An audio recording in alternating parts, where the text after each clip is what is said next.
Hello, my name is Kiyotada Hayashi. The title of my presentation is Integrated Landscape and Soundscape Management for Agricultural Sustainability. I will start my presentation with showing agricultural sustainability should be considered at a landscape scale. On one hand, landscape perspective is important in assessing biodiversity impact of deforestation and forest degradation.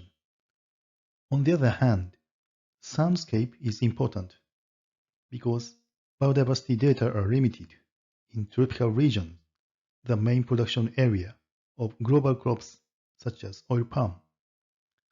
So, the problem is how to approach the integration of landscape and soundscape.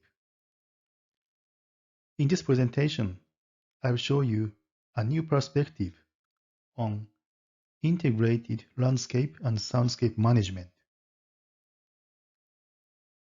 I propose three propositions for successful landscape-soundscape management.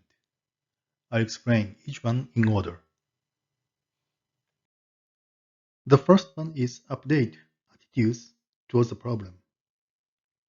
This is a prerequisite for successfully establishing integrated landscape-soundscape management.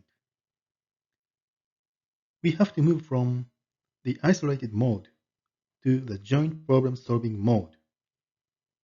The former is based on unilateral criticisms found in, for example, the palm oil issue. In the latter, establishment of sustainable practices, joint problem solving is important. After the mode change, we focus on spatial scales. There are varieties of scales: plots, fields, farms, catchments, provinces, and countries. I'll show you an example of scale dependency of beta indicators for acoustic diversity.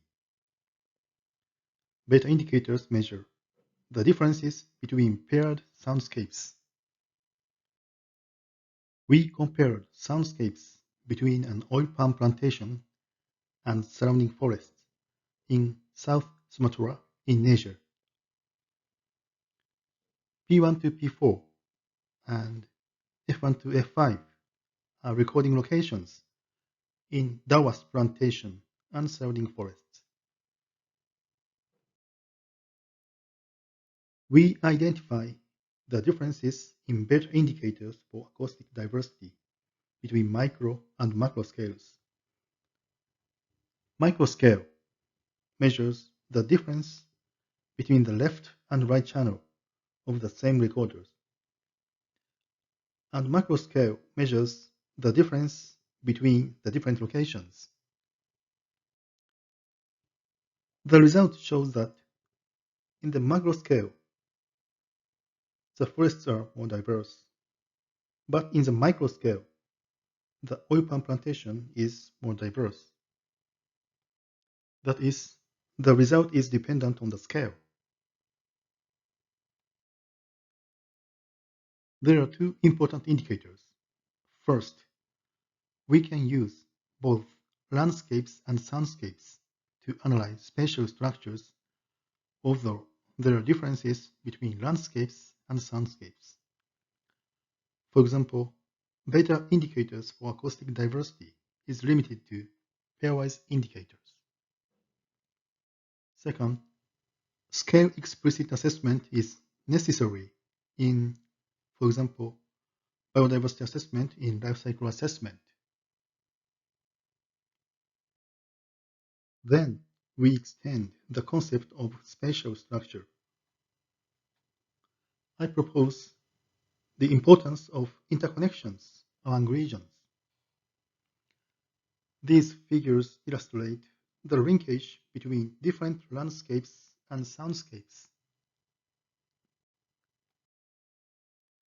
Interconnections are important because they are related to the attractive concepts such as telecoupling, forest transitions, and indirect land use change, and because they are the key to resolving the debate on land sharing and sparing, which is an important debate in considering agricultural sustainability. In this case, it is necessary to think about agricultural intensification in, for example, Japan, and its impact on land use and land use change in, for example, Brazil. Then it is important to distinguish between prescriptive and descriptive understanding, because yield increasing technologies can prescriptively or theoretically decrease deforestation, but descriptively increase deforestation. Now, I conclude my presentation with showing two remarks. First, integrated landscape and soundscape management is a useful approach in the following two senses. It is an integrative approach to understand agricultural sustainability using multiple sensing methods related to visual and auditory senses, that is, satellite and sound data. And it is an approach to resolve current confrontations between food production and forests. The second remark is related to the future direction. A promising direction is incorporation of human dimensions. It is interesting to link physical phenomena and human perception. It is important because it opens a research direction to the analysis of landscape, soundscape comfortability, and ecosystem services. I believe these studies deepen our understanding of human nature systems. Thank you for your kind attention.